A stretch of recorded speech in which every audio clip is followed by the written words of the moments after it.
Assalamu alaikum wa rahmatullahi wa barakatuh. Alhamdulillahi rabbil alameen. Wassalatu wassalamu ala rasulillah wa ala alihi wa sahabatihi wa man wala wa ba'd. So inshallah ta'ala we will begin with our first class of our course 5 is 50. Now in this course we'll be delving into mainly the fiqh of the salah. How exactly do we pray the salah? The do's and don'ts of the salah, the prerequisites of the salah, the different types of the salah. And we're going to be going through a lot of details in this course inshallah ta'ala. But today we're basically going to focus on the history of the salah and the ruling of the salah. Right? Who is a salah obligatory upon? Who has to pray? Who doesn't have to pray? And we'll also be discussing the history of the salah. When did the salah start? And some other matters as well, as you're going to see inshallah ta'ala. So without further ado, let's get started. So what does salah mean?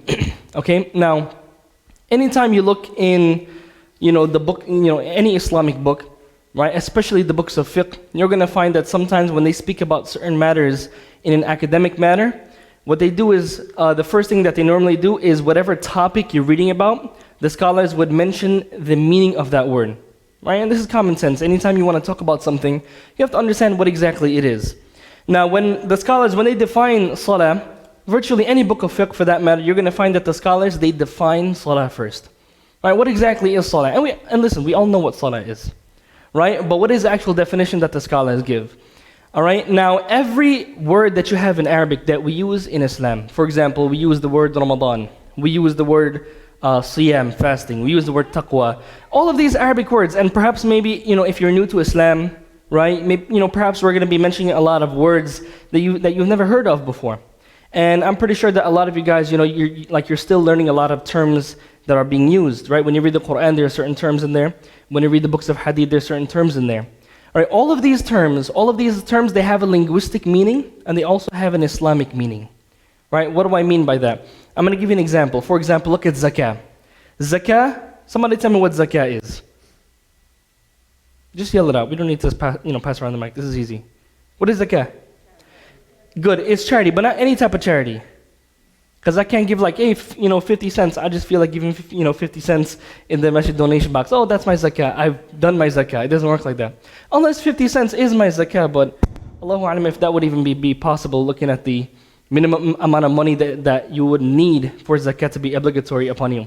Anyhow, that's a side issue. But zakah is a specific charity. How often do you give zakah? Once a year, right? Once a year. And you have to be you have to have a certain amount of wealth in your possession. Right? And you have to have that wealth for a certain amount of time for zakat to be obligatory upon you. So when we use the word zakat, those are the things that come to our mind. Right? When I asked you about zakat, you didn't think about any linguistic definition at all. Because to be honest, it doesn't really matter to us. Right? It doesn't really matter to us. But the word zakat, the Arabs, before the Prophet ﷺ received revelation, they would use this word in a particular way. Now when the revelation came, the Prophet ﷺ called this specific charity zakah.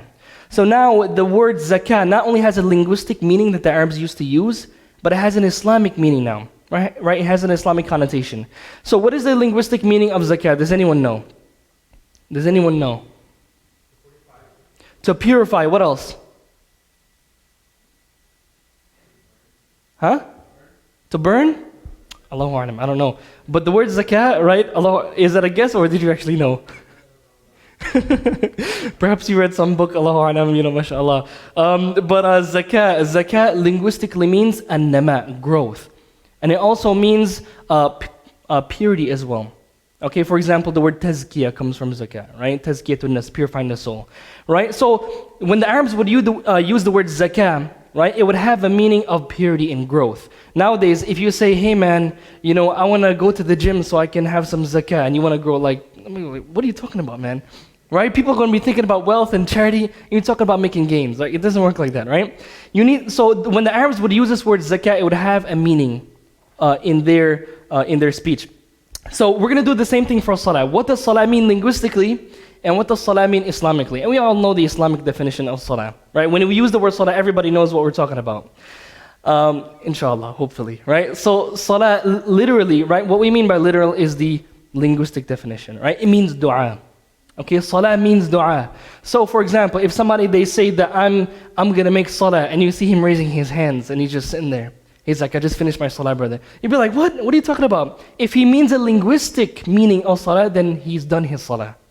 But the Islamic meaning of salah, which is actually fajr, dhuhr, asr, maghrib, whatever other salah you're praying, that's not what he's talking about.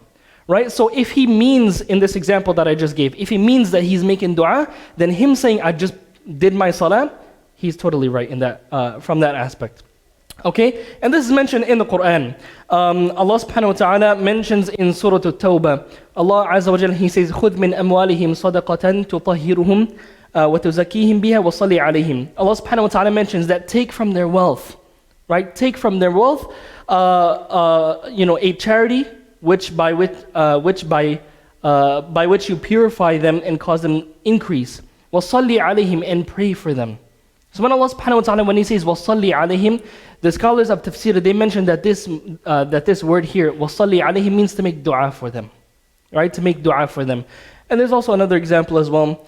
In the speech of the Arabs, it also means mercy, it means blessings, and it means forgiveness as well. And there's some other meanings of the word salah in the speech of the Arabs before Islam. Okay? Now I want to stop on this verse right here because there's a problem here, right? And we're going to mention what this problem is. But what does this verse say?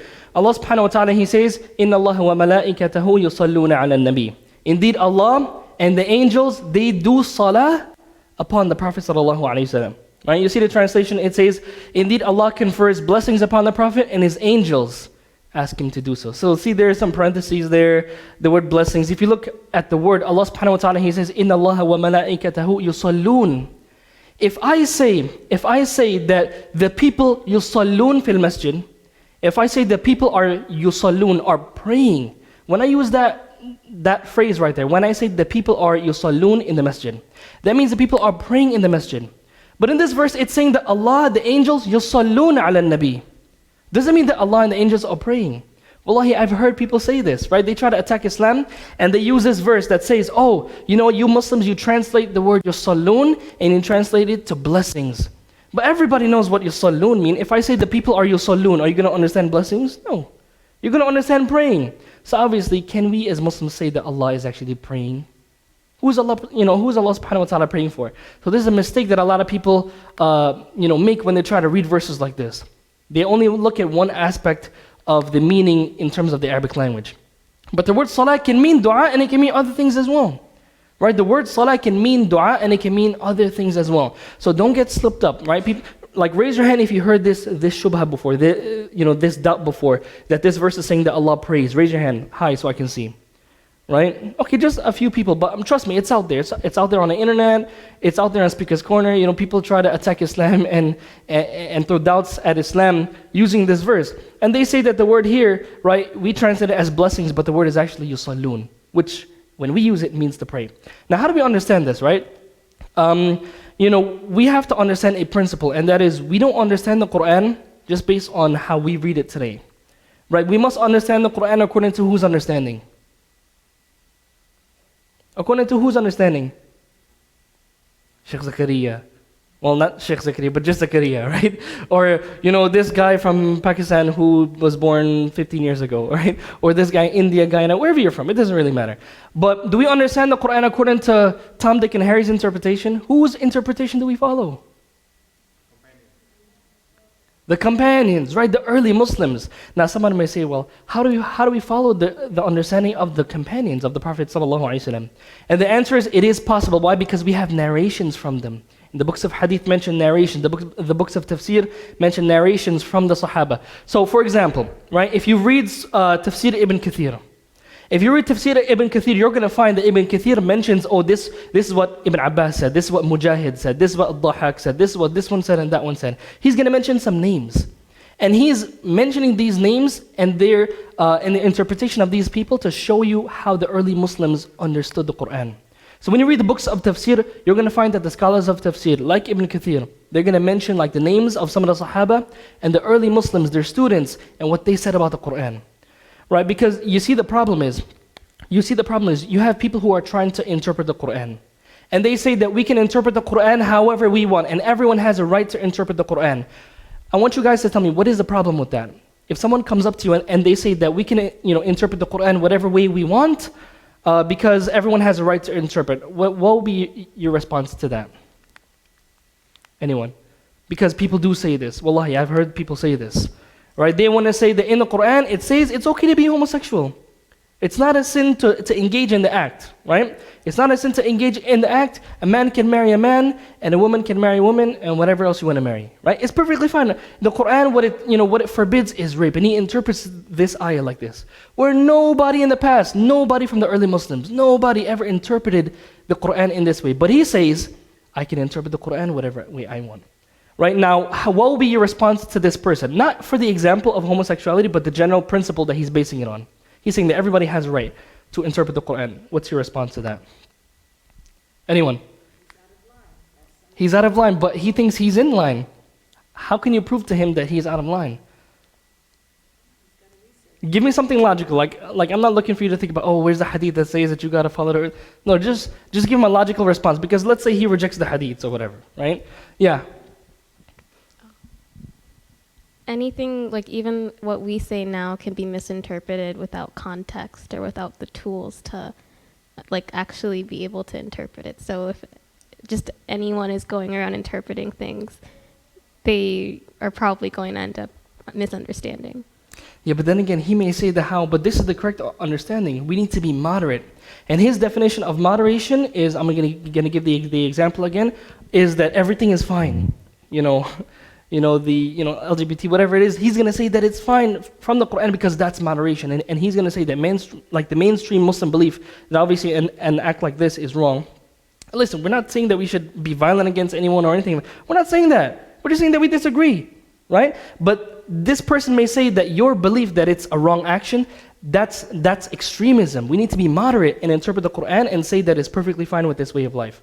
So he may say that your interpretation is extreme. Yeah. Didn't they say that we just don't follow the Quran, we also have to follow the Sunnah of the Prophet? Excellent, right? That's a very good point. If you could prove to this person that the Sunnah must be followed, then that contextualizes the Quran. Excellent, right? What else can we say? Anyone? Brothers? Who's sleeping? Come on.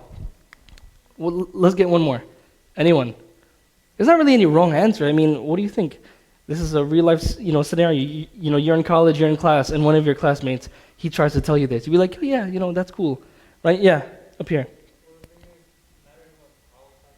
Okay, good. Not everyone is qualified. That's a very good point, right?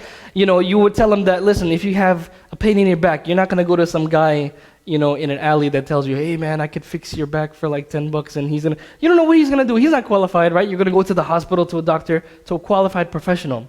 The problem is that you have people that are considered qualified that perhaps may say things like this.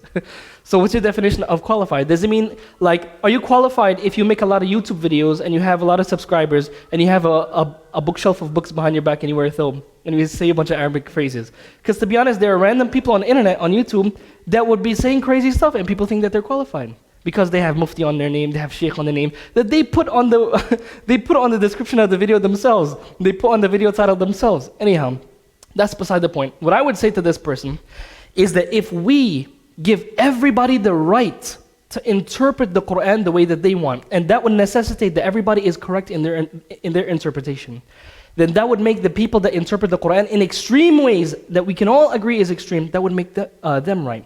Because you have people that are blowing themselves up and killing innocent people. They're using the Quran sometimes. So if you say that your own interpretation is correct because you have a right to interpret, then how can you say that person's interpretation is wrong? Because moderation and extremism, that's subjective.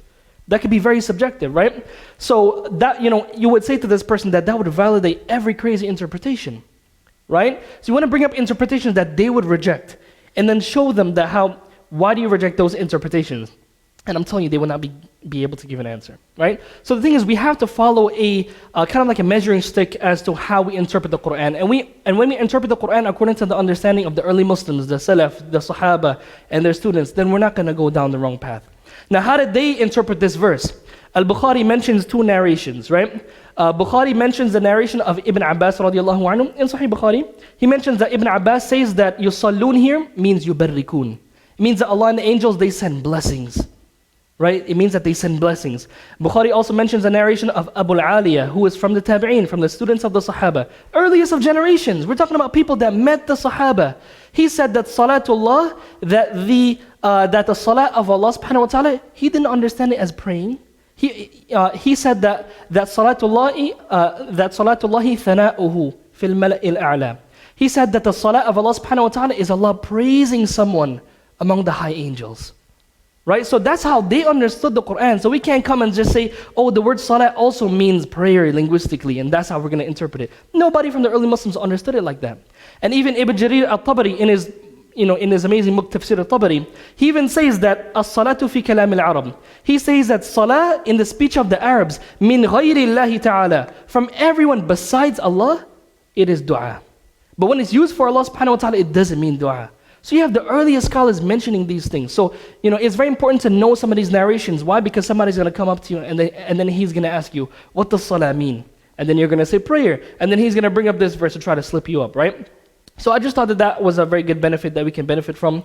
And that's, kind of developing this methodology of always, understanding the Quran according to those who learned the Quran and heard the Quran directly from the Prophet ﷺ.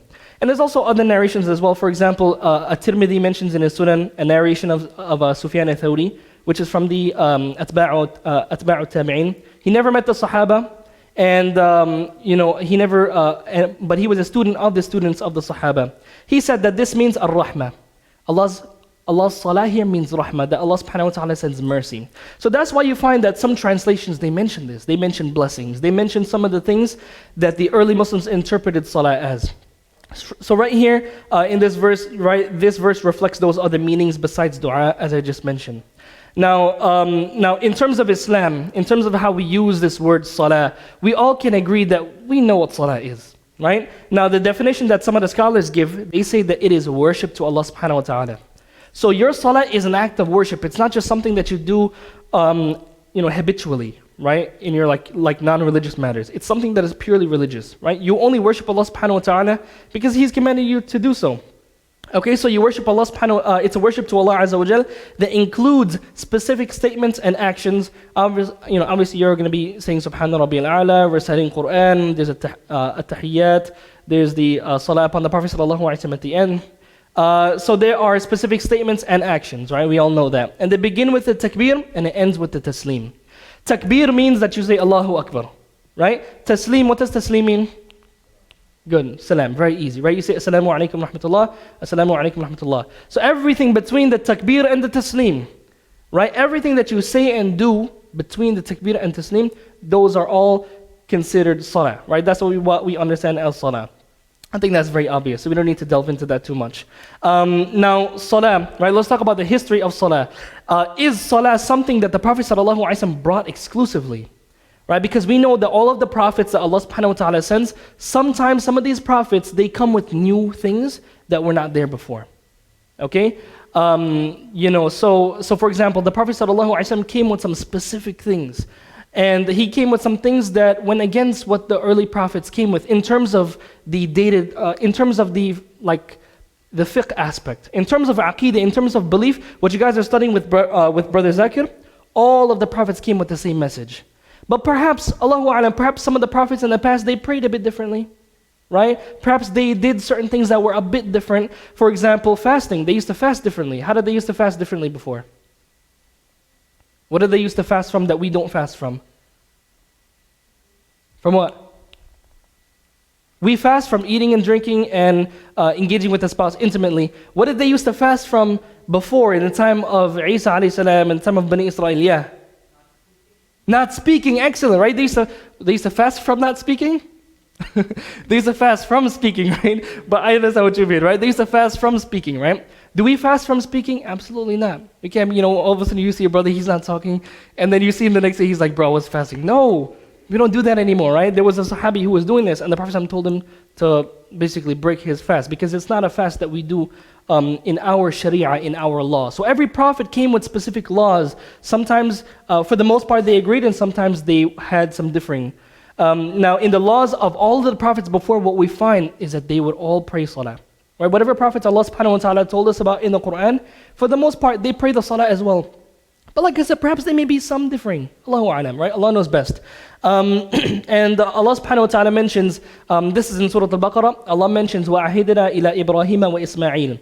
And we have commanded Ibrahim and Ismail, أَن طَهِرَ بَيْتِيَ لِلطَّائِفِينَ وَالْعَاكِفِينَ وَالرُّكَعِ السُّجُودِ. That you purify our house, right? That you purify the house for those who make tawaf, and those who make i'tikaf, those who stay at the masjid, and those who bow and they prostrate.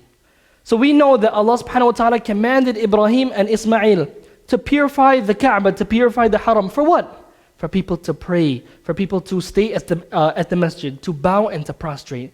So we know that Ibrahim and Ismail alayhim salam, they knew about this concept of making ruku' and making sujood. Right? So they used to pray as well in those times as well. Okay, so all of these things existed, that's clear. Okay, we also see Ibrahim alayhi salam. In this verse in Surah Ibrahim, he says, رَبَّنَا إِنِّي أَسْكَنْتُ مِنْ ذُرِّيَّتِي بِوَادٍ غَيْرِ ذِي زَرْعٍ عِنْدَ بَيْتِكَ الْمُحَرَّمِ رَبَّنَا لِيُقِيمُوا الصَّلَاةَ. He says, Oh, our Lord, I have settled my family, right, in this place that doesn't have any crops. Mecca was a place that was barren. Perhaps today is, of course, it's very different. There are a lot of greenery and a lot of, vegetation there as well. Perhaps not as much as here, right? But there's something, right? But Ibrahim alayhi salam, there was nothing cultivated, right? Nobody used to live there. So Ibrahim alayhi salam, he's left his wife Hajar and his baby Ismail. He left them there, and that's why he said some of my descendants. He didn't leave all of his descendants, okay? And then he says, near your sacred house, O our Lord, that they may establish prayer. Okay, so Ibrahim alayhi salam, he specifically mentions salah in this verse. Okay, you also have like a couple verses later, Ibrahim makes a dua for Allah to make him from those who establish the salah. He says, رَبِّ جَعَلْنِي مُقِيمَ الصَّلَاةِ وَمِن ذُرِّيَّتِي. Ibrahim himself, he said, oh my Lord, make me an establisher of the salah and my children as well. So Ibrahim alayhi salam definitely knew about the salah. He used to pray the salah and ask Allah to allow him to pray that salah. Also, Bani Israel, Allah subhanahu wa ta'ala in this verse mentions salah, right? And this is from the beginning of Surah Al-Ma'idah. Okay? We also have Musa alayhi salam, in Surah Taha, Allah subhanahu wa ta'ala commands him, وَأَقِمِ الصَّلَاةَ لِذِكْرِي. And establish the salah for my remembrance, right? Allah subhanahu wa ta'ala commands Musa alayhi salam with the salah. Right? And this is when Musa alayhi salam first got revelation from Allah subhanahu wa ta'ala. Allah commanded him with what? With the salah. So they knew about the salah, they used to pray as well. There's also a hadith in Sunan of Ibn Majah. The Prophet ﷺ said that Dawood alayhi salam, that he would sleep half of the night. He used to pray 1/3 and then he used to sleep 1/6. Right? If you do the math, half of us, if you divide the night into 6 parts, half of 6 is what? 3. So 3, if you divide, 3 out of 6, right? That's half. So if you divide the night into 6, 3 out of 6 of those parts, he would sleep. Then 1/3 of that. What is 1/3 of 6? That's 2, right? So 2/6 of the night he would pray, and then 1/6 of the night he would sleep. So that's how he would divide his night up. Okay, so Dawood alayhi salam, right? This prophet, he would also pray salah, right? He would pray the night prayer. Zakareeya alayhi salam, Allah mentions in Surah Ali Imran, فَنَادَتْهُ الْمَلَائِكَةُ وَهُوَ قَائِمٌ يُصَلِّي. Allah mentions that how the angels, they called upon Zakareeya alayhi salam while he was praying in this place of prayer. Right? He had a place and he was praying in there, in his chamber, and then the angels, they came to him and gave him news of his son Yahya. Okay, and we know Zakareeya alayhi salam, he was very old, and he was praying to Allah subhanahu wa ta'ala to grant him a child, and Allah subhanahu wa ta'ala answered that supplication. So Zakareeya alayhi salam, these prophets from Bani Israel, from the children of Israel, they would pray salah as well. Isa alayhi salam, Jesus, okay, he mentions وَأَوْصَانِي بِالصَّلَاةِ وَالزَّكَاةِ مَا دُمْتُ حَيًّا. He spoke in the cradle, he spoke as a baby, and he said that Allah has commanded me, He has enjoined upon me salah and zakah. So we know they also have this concept of salah and zakah as well. Okay, so Isa alayhi salam, I think this is very clear. Now in the Old Testament, we're not going to spend too much time on this because, of course, we're not here to study the Bible, right? But this is something that is just a benefit that we can get. It mentions in Genesis 17:3, and I think that's supposed to be Abraham. And Abraham fell on his face, and God talked with him, saying whatever else was mentioned. Right? Moses and Aaron fell down on their face and they prayed. And then some other verses mentioning, for example, the New Testament, that Joshua fell on his face to the earth and did worship. David bowed down and prostrated himself with his face on the ground. Okay, in the New Testament, we also have that Jesus, it mentioned in the book of Matthew, and they came to a place which was named Gethsemane, and he, Jesus, said to his disciples, "Sit here while I shall pray." And he went forward a little, and he fell on his face. He fell on the ground, and he prayed. Okay? Now, I just want to comment on some of these verses for a bit, inshallah ta'ala. I just want to mention one thing, is that when you read, I was talking to a brother 2 days ago, and he was telling me that, right here in the masjid, and he was telling me, he's like, brother, I read the Bible all the time, I read the Torah, I read the Quran, and then I try to benefit from all of them, right? Now, what is our stance, right? We've just mentioned some verses from the Torah and the Bible, so what is our stance? Can we actually learn from the Torah? Can we learn from the Bible? What do you guys think? Or what have you learned? You think it makes sense for us to do that? Anyone? Yeah. Wait for the mic, Yeah. We all have to believe that there are some form of Allah's word, but the Quran is the final. Okay, excellent. That's a very good point, right? So it's a form of Allah subhanahu wa ta'ala's word, okay, right? And the Quran is the final revelation of Allah subhanahu wa ta'ala. Okay, good. Excellent. What else? What else can we say about the previous scriptures? Because I'm pretty sure there's some people here that were Christians before. Allahu A'lam, were there any previous Jews here? People of the book, right? You used to follow the Bible and Torah? Yeah. I think if it doesn't go against something from the Quran and Sunnah, we can take it. But if it goes against something from the Quran and Sunnah, we have to reject it. Okay, excellent. What if it's something that doesn't agree or it doesn't go against? Something ambiguous. I think it's better to be on the safe side. It's better to be on the safe side. Okay, that's a very valid point, right? Excellent, yeah. You want to mention something? Yeah. If I want to be a doctor, I will follow the medical school books. I'm not going to go to 6th grade books because that is the final thing. The Quran is the last. Okay. So I will get that one. Okay, excellent, right? Okay, your comparison of it being like, because when you make that comparison, like a 6th grade book compared to like a medical school book, I wouldn't necessarily say that will be an accurate comparison to compare the Quran to the previous books in, because they're all from Allah subhanahu wa ta'ala, right? Of course, 6th grade book, that's meant for like kids, studying. But I understand what you mean, is that you have the final copy, it's complete, so why go to something that is not as complete as this, right? Excellent. Yes, I totally understand your point, yeah. Anyone else? Yes, Dawood. Okay, they have changes. Allah subhanahu wa ta'ala mentions in the Quran that Bani Israel, what they would do is that they would change their books. They would change the books. Now, if you ask any Christian where he got his Bible from, ask any Bible scholar, they're going to tell you they got it from some caves, some scrolls, and I'm telling you, they have no idea, not even the names of the people that wrote these scrolls and wrote these manuscripts. They have no idea. So imagine, like, Allahu A'lam, who wrote those things? Perhaps they were mistakes. Perhaps it was some student who was writing and he made a bunch of mistakes. It could be anybody. But the Quran, we know exactly who taught us the Quran. Anyone who's memorized the Quran and they have an isnad going back to the Prophet ﷺ would tell you this, right? So for example, he's not here, so I'm going to make him an example. Imam Nuh, right? Imam Nuh, he has an ijazah going back to the Prophet ﷺ. So he knows who his teacher was, all the way back to that time. And it goes back through a Sahabi. So, we have our tradition of preserving our texts in Islam. No other tradition preserves texts the way that we do as Muslims, right? So the thing is the Quran, it's authentic, not only in its meaning, not only in its wording, but its transmission as well. The Bible and the Torah, the other books, they can't say that about their books, right? They have, so many different translations, they can't agree on meanings, and people, to be honest, a lot of, pastors and a lot of preachers, they just make up the interpretation as they go along. Right? So, they have no way of verifying the authenticity of their scripture, right? So the thing is that they, like Allah subhanahu wa ta'ala mentions in the Quran that there are corruptions. There are things that are messed up in those previous scriptures, things that are changed around, passages that have been put in, passages that have been taken out, okay? For example, the New Testament, you have those 4 canonical gospels. What happened to the other ones? What about the Gospel of Barnabas? What about the Gospel of Thomas? And those other Gospels that they did not choose to put in the New Testament, right? What about those? So that, that's a very good point, right? There were some changes in those previous scriptures. What else? I'm going to mention an authentic hadith of the Prophet sallallahu alaihi wasallam. He says that the Prophet sallallahu alaihi wasallam, he says that لا تصدقوا أهل الكتاب ولا تكذبوهم. The Prophet Muhammad sallallahu alaihi wasallam, he said, do not believe the people of the book and don't reject them at the same time. Right? So just like the brother mentioned, right, is that, it's better to stay on the safe side. That's what the Prophet ﷺ is telling us to do. Don't accept it, but don't reject it either.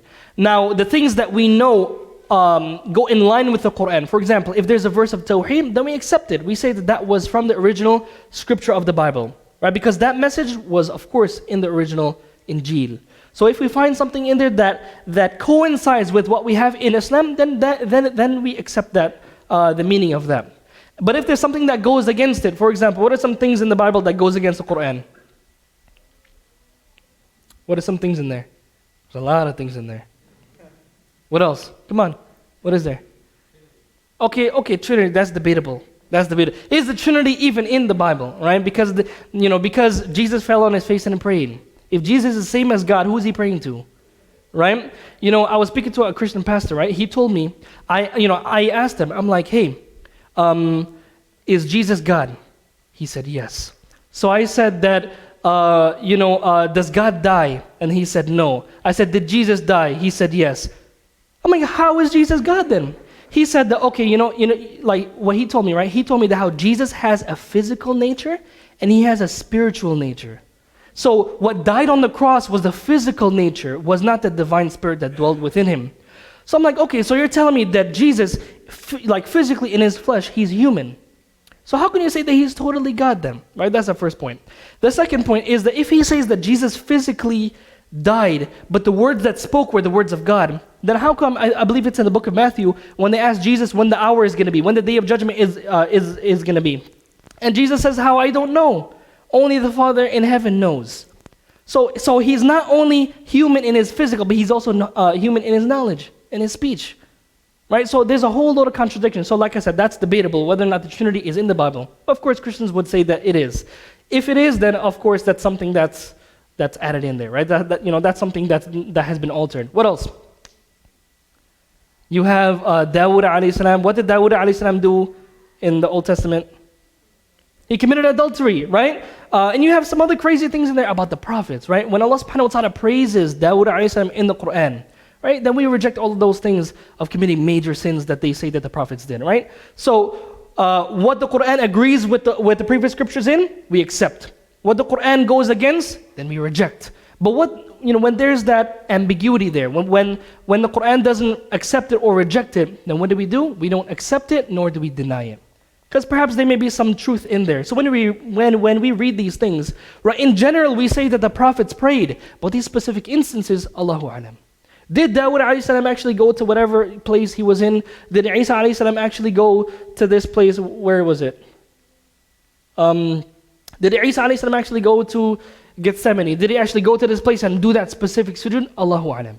But of course we know that he definitely did it in general, right? So we don't accept the specifics of these things, nor do we reject them. Okay? Excellent, right? So let's talk about the history of the Salah in Islam. Okay? When the Prophet ﷺ came down, there were different stages of how the Sahaba used to pray the Salah. Right? So they never used to, there was a certain point in time where they did not pray five times a day. All right? Originally, it was just 2 prayers in the morning and the evening. Right? Allah Azza wa Jalla in Surah Ghafir, Allah subhanahu wa ta'ala, He says, and ask forgiveness for your sin and exalt Allah subhanahu wa ta'ala bil-ashi wal-ibkar. Right? In the afternoon and in the early morning. Okay? And Ibn Kathir, he mentions that there were two salawat. Right? That's it. Just 2 prayers they had in the day. One early in the day and one later in the day. So this is what they used to pray in the first stage of Islam. They did not have 5 daily prayers yet. Okay? Now, what's the second stage? They had the night prayer. Allah subhanahu wa ta'ala, in Surah Al-Muzammil, Allah subhanahu wa ta'ala commands the Prophet sallallahu alaihi wasallam with the night prayer. Allah subhanahu wa ta'ala, He says, قُمِ اللَّيْلَ إِلَّا قَلِيلًا. That pray the entire night except for a bit. Right? Rest for a bit, but pray in the night. So in the early stage of Islam, not only did they just have 2 daily prayers in the morning and evening, but they had to pray in the night. This was something obligatory upon them. Now, do we have to pray the night prayer? Right? Generally speaking, no, right? But for the early Muslims, right, for the Sahaba, at that time, they had to pray during the night. Okay, now Aisha radiallahu anha, she says, verily, in this hadith in Sahih Muslim, she says, verily, Allah made standing at night for prayer obligatory at the beginning of this surah, right? That's Surah Al-Muzammil. Okay, so in Surah Al-Muzammil, in the verse that we just mentioned, verse 1 to 4, Allah subhanahu wa ta'ala commanded with the night prayer. So the Messenger of Allah sallallahu alaihi wasallam and his companions stood for an entire year during the night prayer until their feet swelled. Right? So for an entire year, Allah subhanahu wa ta'ala did not reveal the ayat that allowed them to not pray the night prayer. Right? It was obligatory upon them for a whole year. So imagine that. They would pray for the whole night for an entire year. Those few followers of the Prophet sallallahu alaihi wasallam, they would pray during the night. And we can see perhaps, this was something that really got them prepared for what they were going to face in the Medinan period. Right? For the persecution, it really strengthened their iman. Ibn Kathir, he mentions that Qiyamul Layl, the prayer at night, was a command for the Prophet ﷺ and his followers for some time. Okay, that's clear. Now, the third stage is when Allah subhanahu wa ta'ala lightened the night prayer for them. In this stage, Allah subhanahu wa ta'ala, He abrogated the ruling of it being obligatory and made it just recommended. Okay, and that is in this long verse right here, right? Allah subhanahu wa ta'ala, He says, indeed your Lord knows, O Muhammad sallallahu alayhi wasallam, that you stand in prayer almost 2/3 of the night, or half of it, or a third of it, and so do a group of those with you. And Allah subhanahu wa ta'ala determines the extent of the night and the day. He has known that you Muslims will not be able to do so. Right? So Allah subhanahu wa ta'ala knows that there was some difficulty for the believers. Okay? And has turned to you in forgiveness. So recite what is easy for you of the Quran. So in this verse, this is the last verse of Surah Al-Muzammil. So the first verse commands the night prayer, making it obligatory. And then Allah subhanahu wa ta'ala abrogates that at the end by lightening the ruling. And this is a very important point of abrogation. Sometimes Allah subhanahu wa ta'ala cancels a ruling later on. Okay? Excellent, right? So continuing on with the third stage, Aisha radiallahu anha, she says that Allah subhanahu wa ta'ala held back the revelation of the end of this surah for 12 months. Right? So if you look at the time period between when the surah was first revealed up until the end, it was 12 months. Benefit we get from this so far is that the Quran didn't come down all at once. It came down at stages. And we can clearly see the benefit of that because Allah subhanahu wa ta'ala, sometimes He sends down verses at the right time. Okay, so Allah subhanahu wa ta'ala sent down this revelation after they prayed for a whole entire year. Okay, and then she then says, then Allah subhanahu wa ta'ala revealed the lightening of this burden at the end of the surah. Then the standing for night prayer became voluntary after it used to be obligatory. It's a clear statement from the Sahabiya, from the wife of the Prophet sallallahu alaihi wasallam. Okay, Ibn Abbas radiallahu anhu, he said that this became difficult and then Allah subhanahu wa ta'ala made it easy. Okay, so those are some of the benefits that we get from this stage. Now the fourth stage is when Allah subhanahu wa ta'ala made the 5 daily prayers obligatory. Okay, and this was in the night journey when the Prophet sallallahu alaihi wasallam, when he went up to Allah azza wa jal. Okay, we know that Allah subhanahu wa ta'ala mandated upon the Prophet sallallahu alaihi wasallam 50 prayers. Right? Originally, it was 50 salawat that we had to do. And Allah subhanahu wa ta'ala knows that He's going to eventually make it 5. But Allah subhanahu wa ta'ala initially commands the Prophet sallallahu alaihi wasallam with 50. And then it eventually gets lessened down to 5. Let's have someone read this narration for us. Anyone? Anyone who can read this narration for us? Yes. Up here, inshallah.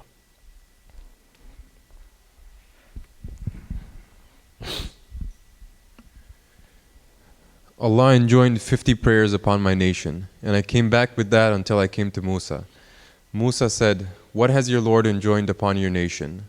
I said, "He has enjoined 50 prayers on me." Okay, pause there. Where was Musa AlSalaam? Yes. The first heaven? 1, 2. Third. Which one? 7? He was in the 6th heaven. There's a hadith in Bukhari that mentions that when the Prophet ﷺ, he saw many different prophets in different heavens, right? But in the 6th heaven. Okay, and how many heavens are there? 7, right? Excellent, right? So on the 7th heaven who was in the 7th heaven? Ibrahim alayhi. So in the 6th one, he saw Musa alayhi. Now, so he went and he met Musa alayhi, and then when he went up to Allah subhanahu wa ta'ala, and he spoke to Allah subhanahu wa ta'ala directly, Allah commanded him with 50. Then when he went down to Musa alayhi salam, Musa alayhi salam told him that, continue. What does he say to him? He said, "Go back to your Lord." So I went back to my Lord, and he reduced it by half. I went back to Musa and told him, and he said, "Go back to your Lord." So I went back to my Lord, and he said, "They are 5 and they are 50. My word does not change." So I went back to Musa, and he said, "Go back to your Lord." I said, "I feel shy before my Lord." Excellent, right? So Musa AlSalaam, and remember, why is Musa AlSalaam given this advice? Because he has experience, right? If you read the Quran, you read Surah Al-Baqarah, you're going to see the difficulty that Musa AlSalaam had with his people. Right? He left for 40 days, he came back and they're worshipping a cow. Right? He was telling them to actually slaughter a cow. They say, "Oh, what's the color of the cow? What type of cow it is?" And eventually they do it. They were almost not about to do it, right? As Allah mentions in Surah Al-Baqarah. So they gave him such a hard, tough time, okay? And, when they started worshipping this cow, that was after Allah subhanahu wa ta'ala saved them from Fir'aun. They literally saw the sea split for them. And then they fell into shirk after that. So they gave him a tough time. And Bani Israel, they had this, they were known for killing their prophets, for disobeying their prophets. And they're really rebellious against Allah subhanahu wa ta'ala. So Musa AlSalaam knows how difficult it can be for people. So that's why he's telling the Prophet sallallahu alaihi wasallam this. And Allah subhanahu wa ta'ala says that hiya khamsun wa hiya khamsun. That these salawat, they are 5 and they are 50. So that's why we get the title of this course, 5 is 50. Okay, and the scholars mentioned that how many rewards do you get for your good deeds in general? You get 10 rewards for every good deed that you do. So does this mean that every salah has 10 rewards and that makes up the 50? Or does it mean that every salah has the reward of 10 salawat individually?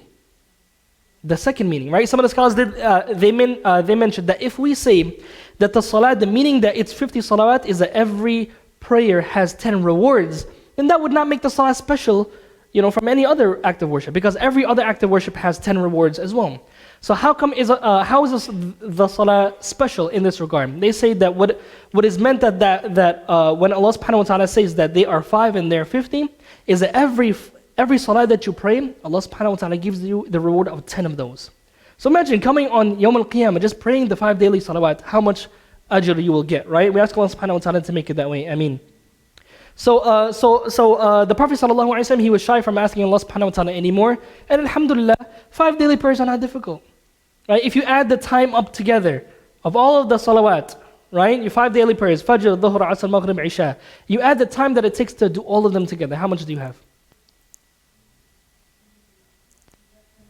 Less than an hour. Right? Let's say, you pray each salah 5 minutes. I'm not saying you should.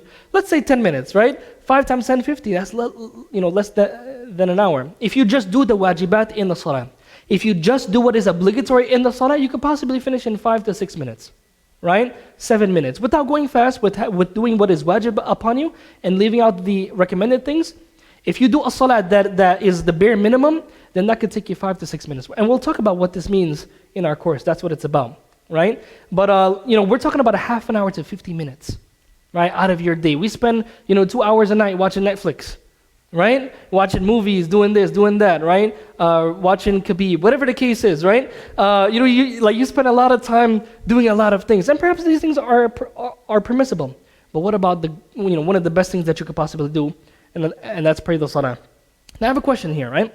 We said that the heavens are 7, right? So how many levels does Jannah have? 700. 100, good. There's a hadith in Trinity that says, the Prophet ﷺ, he says, "Inna fil jannati mi'ata daraja." The in Jannah there are 100 levels. So if there's 100 levels in Jannah, where was Musa AlSalaam? Only in number 6. So how do we understand it? Does this hadith refer to Jannah in the first place? Is Musa AlSalaam in the 6th level of Jannah, or is it something else? It's something else. What is that something else? What's the word in Arabic, yeah? He's in the 6th sama. What does that mean? Right? A lot of people, when they read the hadith of Al-Isra wal Mi'raj, they're thinking that there's 7 levels of Jannah, and the Prophet is meeting the prophets in Jannah. No, they're in the samawat. If you read the Arabic, you'll see what I'm talking about, right? These samawat, whatever we see in this universe, that's the lowest sama. There are 7 samawat. Allah mentions in the Quran that He has created 7 samawat, right? 7 samawat. Now, in Surah Al-Mulk, Allah subhanahu wa ta'ala, He says, وَلَقَدْ زَيَّنَّا السَّمَاءَ الدُّنْيَا بِمَصَابِيحِ We have beautified the lowest sama with lamps, with stars. So whatever you can see, whatever we can observe, and Allah subhanahu wa ta'ala knows best, is the first sama. And there are levels, so there's a second one, there's a third one, there's a fourth one, there's a fifth one, sixth one, and seventh one. So we're not talking about Jannah here, we're just talking about what is above us.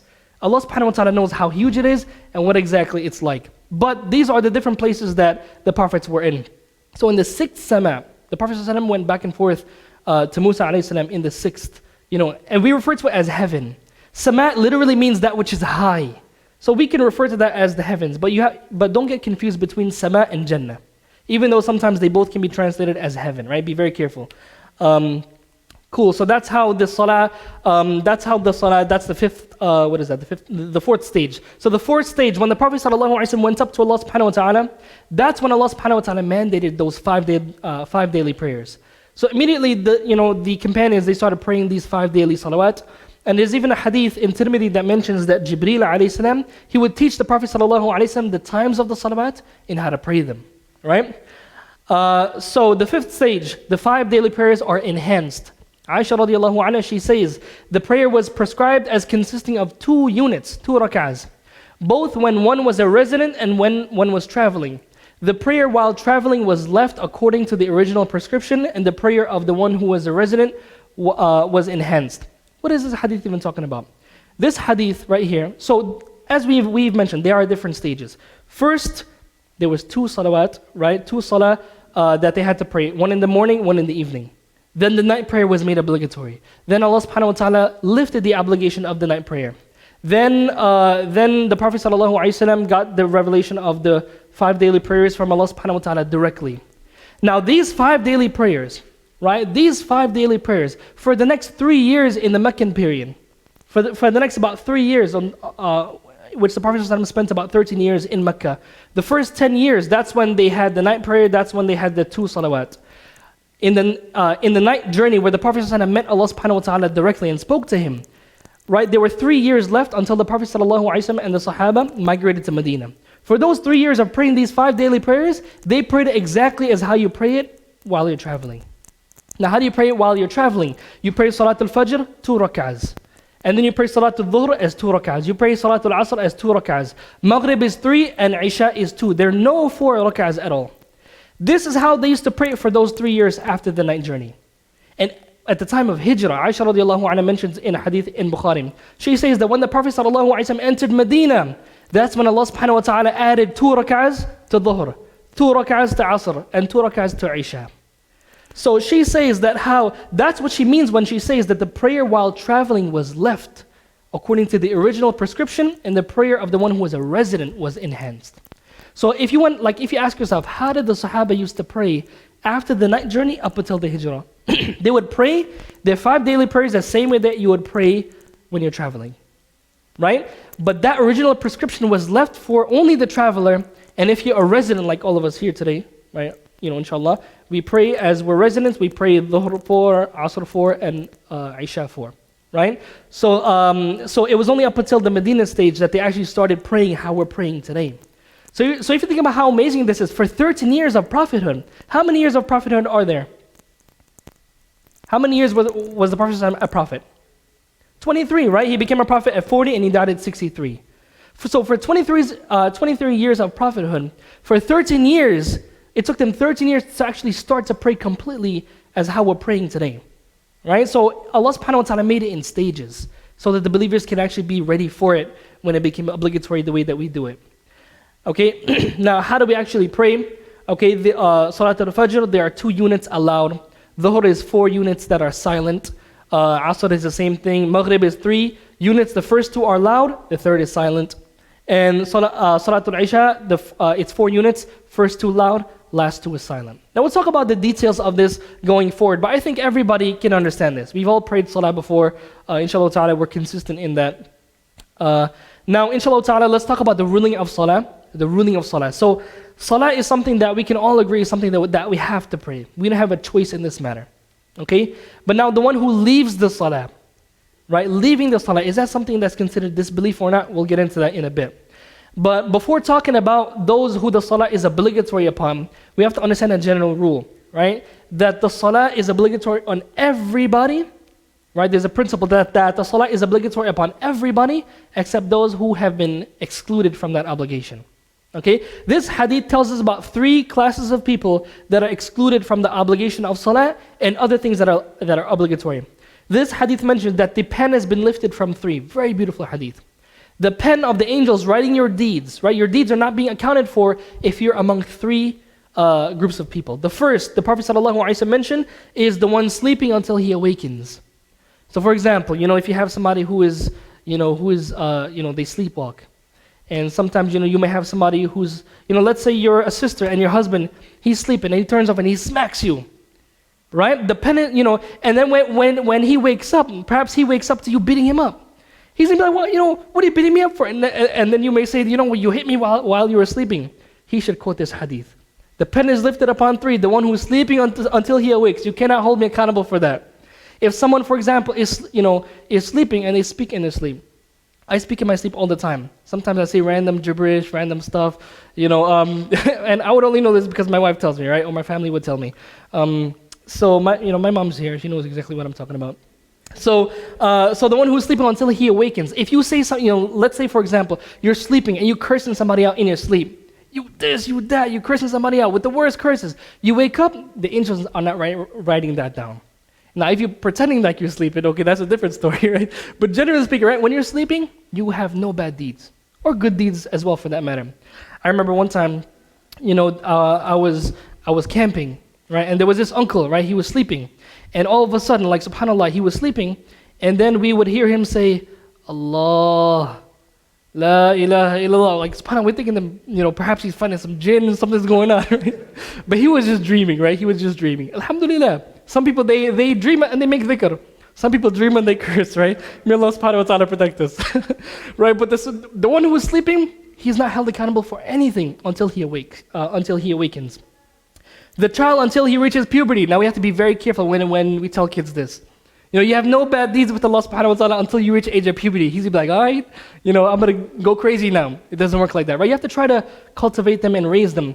But the truth is that a child, until he reaches the age of puberty, whatever bad deeds he has committed are not being accounted for him. Right? And this is, of course, a mercy from Allah subhanahu wa ta'ala. If you think about it, a child, his mind is not developed yet. Her mind is not developed yet. So because of that, the pen is lifted. And the insane until he regains sanity. Right? Let's say someone has a mental problem and, it takes a while for it to go away.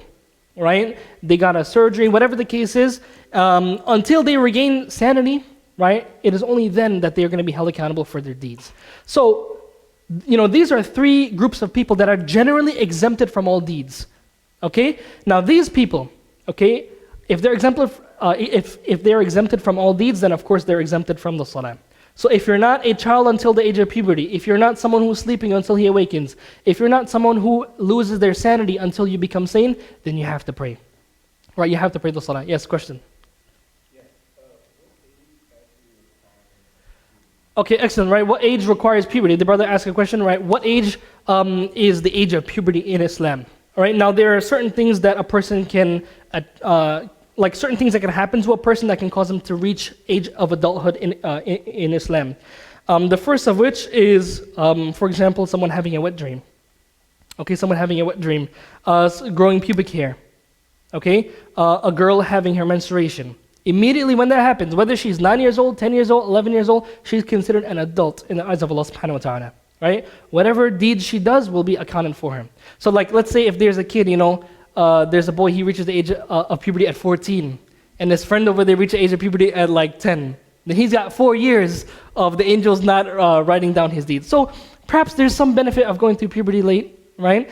But whatever age you reach puberty, for that matter, you start getting a mustache, a beard, whatever changes happen to your body in puberty, those are generally signs of adulthood in Islam, right? Of reaching maturity. Okay, and also the scholars mentioned that if a person reaches the age of 15, right? Until a person reaches the age of 15. Okay, so for example, let's say someone has a really late puberty, right? And then, for whatever reason, medical reason, they don't reach puberty, they don't have any signs of puberty until 16. Then Islamically, as long as they reach the age of 15, they're good. Right? Then they can be an adult in Islam. Okay? So now let's talk about the rulings of salah. So we've spoken about the people that are exempted. Generally speaking, everyone else must pray. Now it's an individual obligation. Everyone has to pray, but is it for Muslims or is it for non-Muslims as well? Right? This is not too much of a big issue because when a non-Muslim prays salah by ijma', it's not valid anyway. You need to be a Muslim first. All right? You need to, because Allah subhanahu wa ta'ala, He says that وَلَقَدْ أُوحِيَ إِلَيْكَ وَإِلَى الَّذِينَ مِن قَبْلِكَ لَإِنْ أَشْرَكْتَ لَيَحْبَطَنَّ عَمَلُكَ. Allah subhanahu wa ta'ala says that if you commit shirk, all of your deeds are null and void. So if someone has not accepted Islam and given up shirk and kufr, their salah cannot be valid like any other deed. Okay? So, but is it obligatory upon them? In other words, on Yawm al-Qiyamah, will the non-Muslims be held accountable for salah? And there's some difference of opinion about this. But there's a verse in Surah Al-Mudaththir, and this is a long issue. I don't want to go too much into it, but just to summarize the issue, there's a verse there's a series of verses in Surah Al-Mudaththir where Allah subhanahu wa ta'ala mentions that the disbelievers, we're not talking about believers here. We're not talking about Muslims. Allah subhanahu wa ta'ala says that the disbelievers, when they're in the fire, it will be said to them, مَا سَلَكَكُمْ فِي سَقَرٍ. What has caused you to come into this punishment? The first thing they will say is that قَالُوا لَمْ نَكُ مِنَ الْمُصَلِّينَ. We never used to pray. So that's the reason for them coming into Jahannam and being punished, because they never used to pray. So some of the scholars, they say that this is an indication that whatever is obligatory upon the Muslims is obligatory upon non-Muslims as well. But some may say that how is it obligatory upon non-Muslims when they're not even Muslim? Then you can argue, you can say that, and some of the scholars do make this argument, they say that Islam for the non-Muslim for salah is like ghusl for the person who is in a state of janaba to pray salah. If you're in a state of janaba, you need to make ghusl to pray salah. Right? So does it mean that if you have to pray ghusl, that salah is not obligatory upon you? Salah is obligatory upon you, and ghusl to lead you to the salah is obligatory. So just like that, salah is obligatory upon the non-Muslim, and he needs to purify himself with Islam to actually have that salah be valid. So this is, it's not really a big issue that we have to differ over. But generally speaking, all the scholars agree that a non-Muslim, if he prays, it's not going to be valid. I remember in one of our groups, one brother, he asked, he said that if my non-Muslim friend wants to come pray with me, is that okay? He can do the actions, but it's not going to be accepted by Allah subhanahu wa ta'ala. He needs to be sincere for the sake of Allah only. A person who is sane, right? It's obligatory on those who are sane. Okay, the scholars agree that if a person who is mentally impaired, they have a problem and they can't understand things, right? They have a very severe mental problem, that their salah is not going to be valid. Okay, they can pray, of course, you can get them to pray, but it's not going to be valid. Why? Because it doesn't have an intention. You can only have an intention if you understand what you're doing. And the Prophet ﷺ says, إِنَّمَا الْأَعْمَالُ بِالنِّيَّاتِ. Actions are only by their intentions. Okay, so it's only obligatory upon those who are sane, and of course those who are mature. Okay, moving on. So what if someone abandons salah? Does anyone have any questions up until this point? Mm-hmm. Just wait for the mic so we all can hear. What about that hadith that tells us that you have to tell your kids to start praying when they're 7 and then at 10? Okay, good, excellent. So right here, that's a very good point, right? The Prophet ﷺ, he says that command your children to pray when they're 7 years old and to discipline them when they are 10 years old, right? To smack them when they're 10 years old, right? And the Prophet ﷺ is not saying to abuse your children. Somebody be like, yo, I read the hadith, you're going to get it now. And he pulls out the belt, he's ready to abuse his child. No, right? Right? Like, for example, some of the scholars, they mentioned that there is this is something that should be done to discipline the child, not to punish the child, right? Or to torture the child, right? I mean, raise your hand if you've been, of course, we're not talking about, about abuse, but raise your hand if you've been smacked by your parent before. My mom is here, I've been smacked by my mom, right? So, I mean, for the most part, and we're not talking about abuse here, but like a light tap or whatever the case is, right? So the Prophet, we have to understand that he doesn't mean to abuse your children to pray salah. So when they're 7 years old, you can command them to pray. Now, I don't want to go into too many side issues, but the salah of a child who is 7 and above until the age of puberty, it's still counted for him. It's counted for him, but it's not an obligation. Look at letter C, right? It's not an obligation on someone who's below the age of puberty. So for example, let me give you an example. Let's say there's a girl, she's not reached the age of menstruation yet, and she's perhaps 11 years old. right? And let's say, for example, she reaches menstruation at the age of 12. If she's 11 years old and she wants to pray dhuhr, does it mean that it's not going to count for her? It's going to count. But is it an obligation for her? No. So for example, if she goes to sleep and she doesn't pray Isha at 11 years old, she's not going to be held accountable for that. Right? So of course, if you're a parent, like I work in the school, right? Some of the parents, they tell me that, you know what, I want my kid to pray salah, but because he's so young, he's like 6 or 7, and he needs to get rest to go to school, sometimes I don't have him pray, Salatul Isha. He's, let's say 6, right? So, there's nothing wrong with that. But when they're 7 years old, you have to try to command them to pray the salah, right? And the scholars mentioned that command of making them pray salah is for the parent, not for the child. It's for the parent, not for the child. So the father or the mother, they have to command the child to pray at 7. They have to discipline the child, right? But it's not an obligation on the child until he reaches the age of puberty. Is everybody clear on this? Yes, alhamdulillah.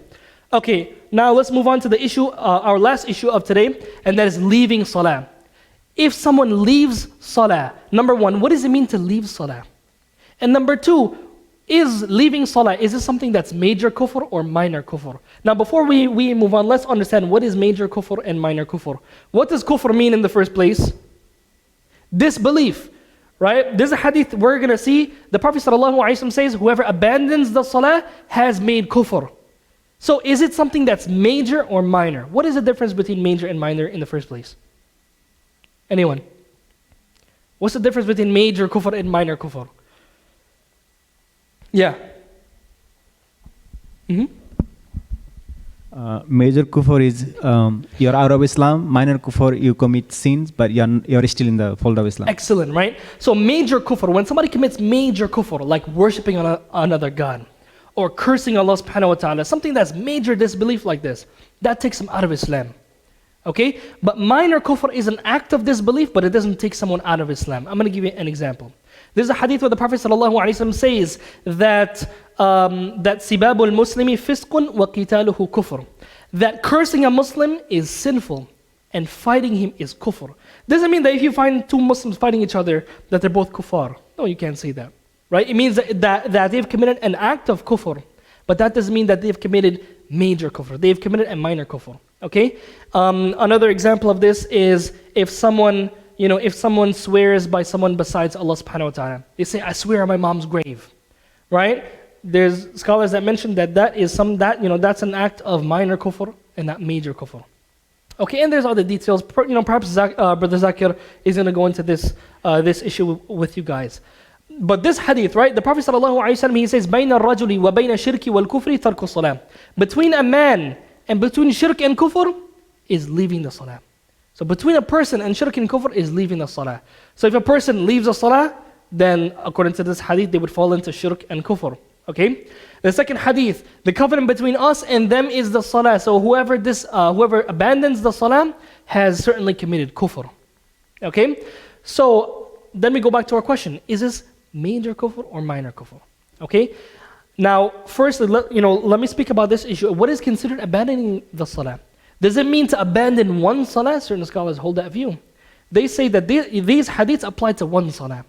If a person abandons one salah on purpose, or even if they're lazy, then they have fallen into kufr. And the scholars differ. Is it major kufr or minor kufr? So this is an issue that has a lot of difference of opinion. Okay? Now, yes, question? This is a question from the live stream. Okay, cool. If this person's asking, if a visually impaired person accepts Islam, can he or she pray and would it be accepted? Excellent question, right? So if a visually impaired person accepts Islam, they have to pray salah. Why? Because they're not considered someone who has lost their mind or intellect. And I'm not saying that in any offensive way, of course. But if someone does not have the ability to think, someone who is majnoon, someone who has lost their aql, lost their intelligence, someone who's like in a vegetable state in the hospital, for example, they're in a coma, that's who we're talking about someone who's insane or someone who's gone through like a severe mental problem where they can't understand what you're telling them, right? It's only in those cases where the person is exempt from the salah. But if someone is just blind, then they have to pray salah. You have Sahaba who are blind. If someone is deaf, then they have to pray salah. As long as your aql is still there, as long as you can understand, you have to pray salah. Is that clear? So the salah would definitely be valid, yeah. Just wait for the mic, it's coming. So, if you did leave Islam by committing kufr, then how do you come back? Okay, we'll talk about that in a bit. Just hold off on that question, right? Okay, so just hold off on the questions about this particular issue. Let's understand this principle. Some of the scholars, they mention this principle. They say that when kufr is mentioned in a definite form, with alif and lam, al-kufr, then means a major kufr that takes someone out of Islam. And when there is minor kufr, then you would find that, for example, it would just have the word kufrun. That's why in that hadith, it mentions that fighting a Muslim is kufrun, not al-kufr.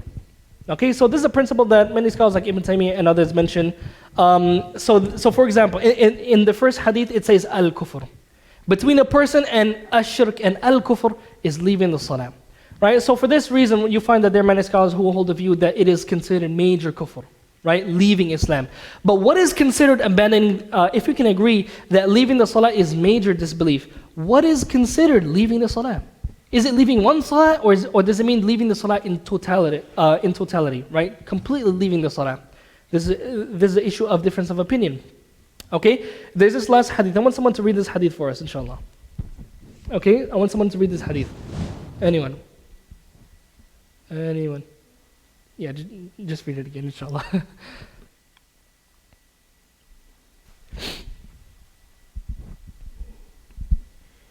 Whoever safeguards and maintains it, then it will be a light, proof, and salvation on the Day of Judgment.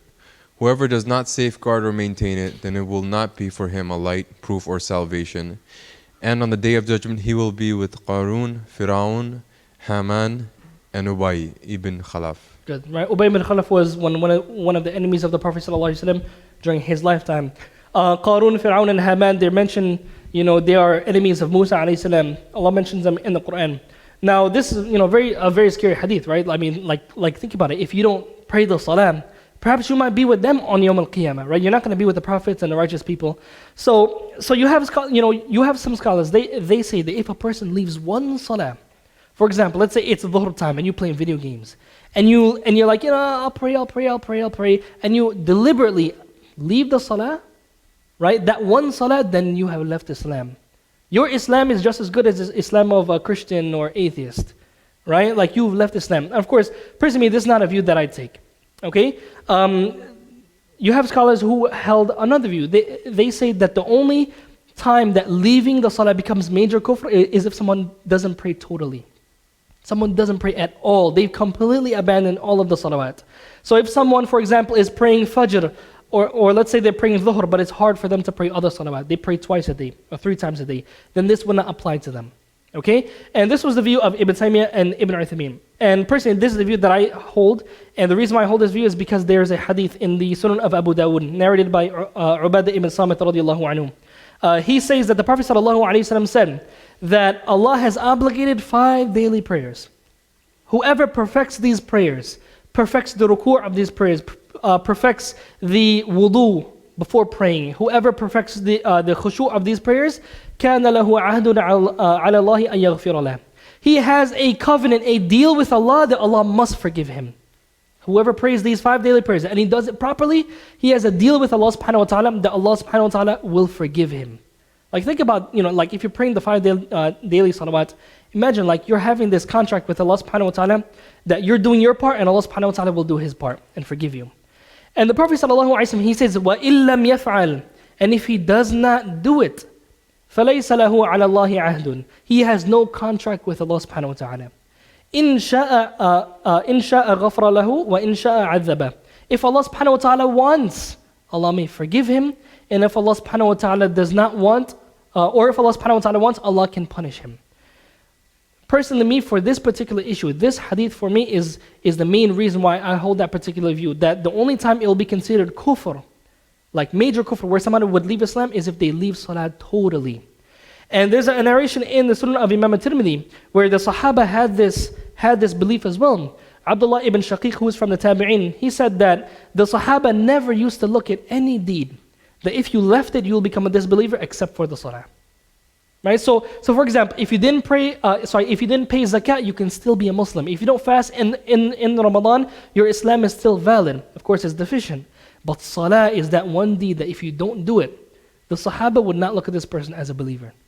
They've left the only deed that is mandatory to be a Muslim. Okay? Other deeds are mandatory, but they're not mandatory and they're not a prerequisite of Islam. right? Salah is that one deed that if you leave it, that's it. The Sahaba will not consider you a believer. Okay, so for example, if like think about it. If we take that view, that if someone leaves one salah that they're disbelievers, how many?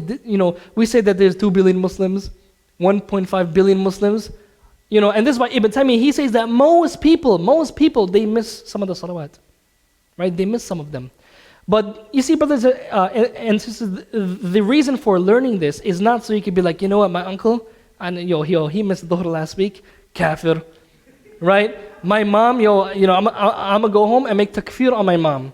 You're not a Muslim anymore, right? And call them kafir. Like, you have to be very careful with this. The reason why we're learning this is not to go around pointing fingers, but it's to point fingers at our own selves. That if some of the scholars would deem you as a disbeliever just for leaving one salah, if the scholars have this, difference of opinion whether you can be a Muslim or not, why don't you pray your salah?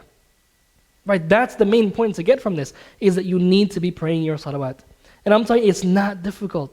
People take cigarette breaks at work, right? There are some people that are smokers. They take cigarette breaks, and they're given cigarette breaks at work. Just try to make the time. And no matter where you are, pray wherever you're at.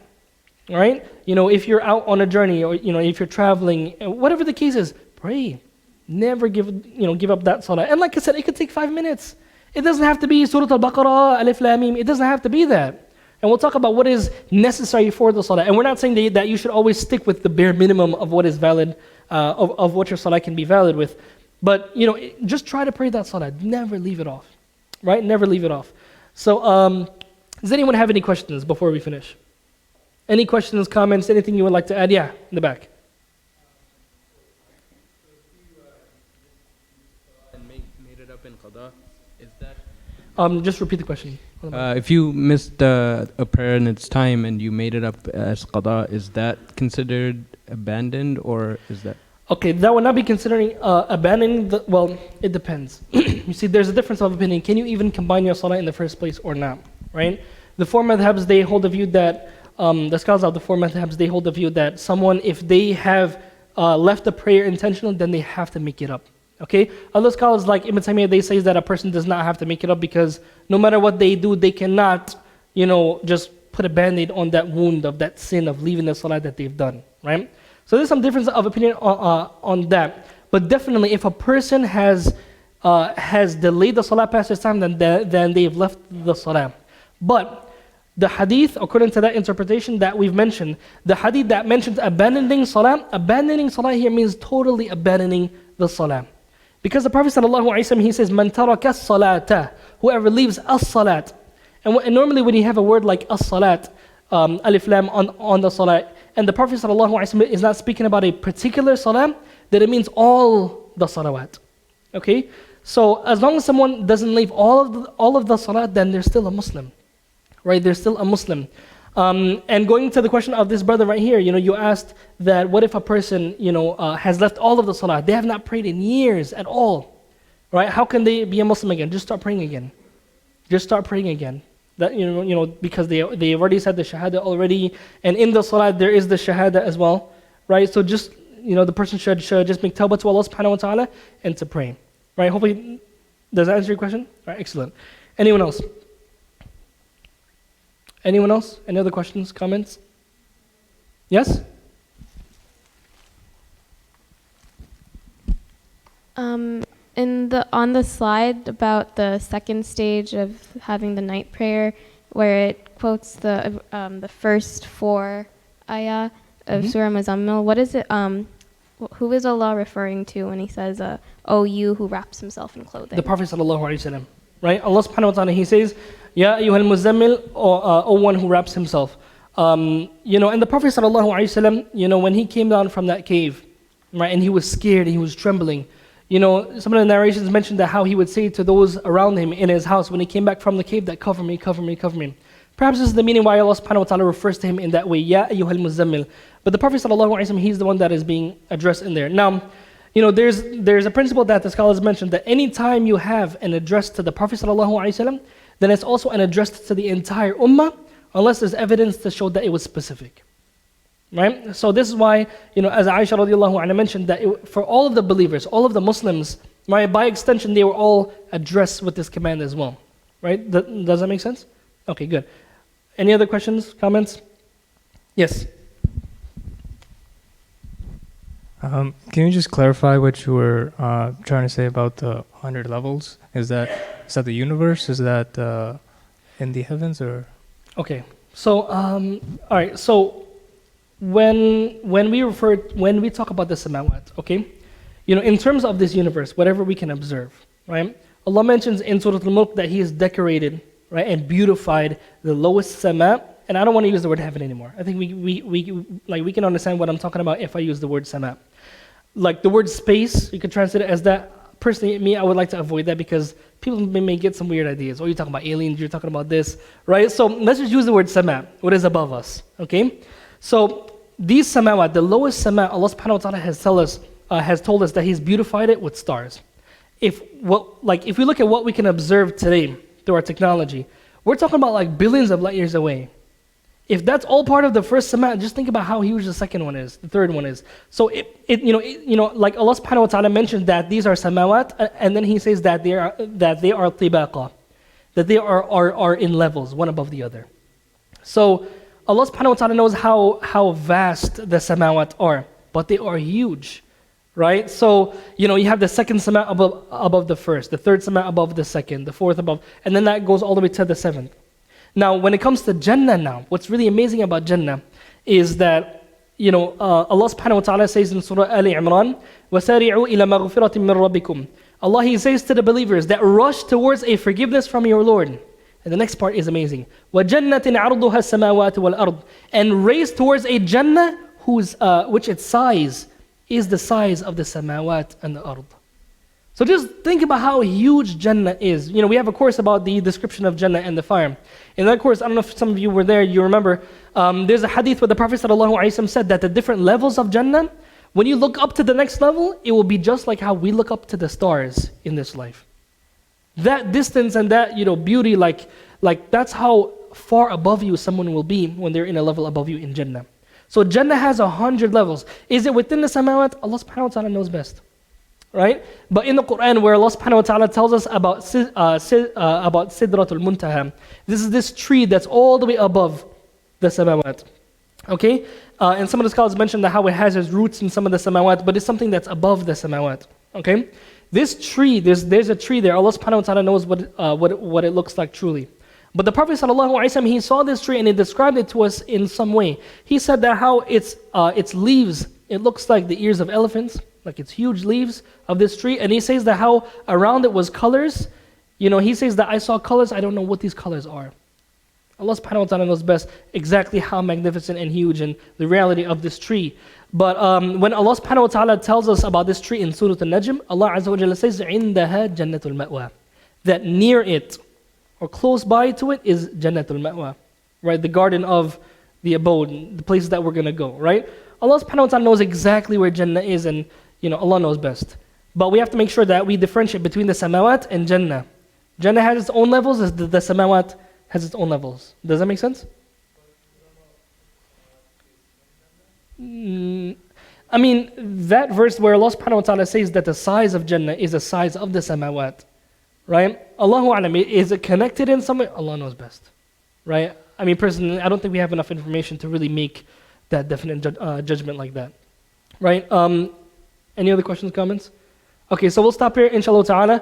Subhanakallahumma wa bihamdik, nashhadu an la ilaha illa ant, nastaghfiruka wa natubu ilayk. Wassalamu alaikum wa rahmatullah.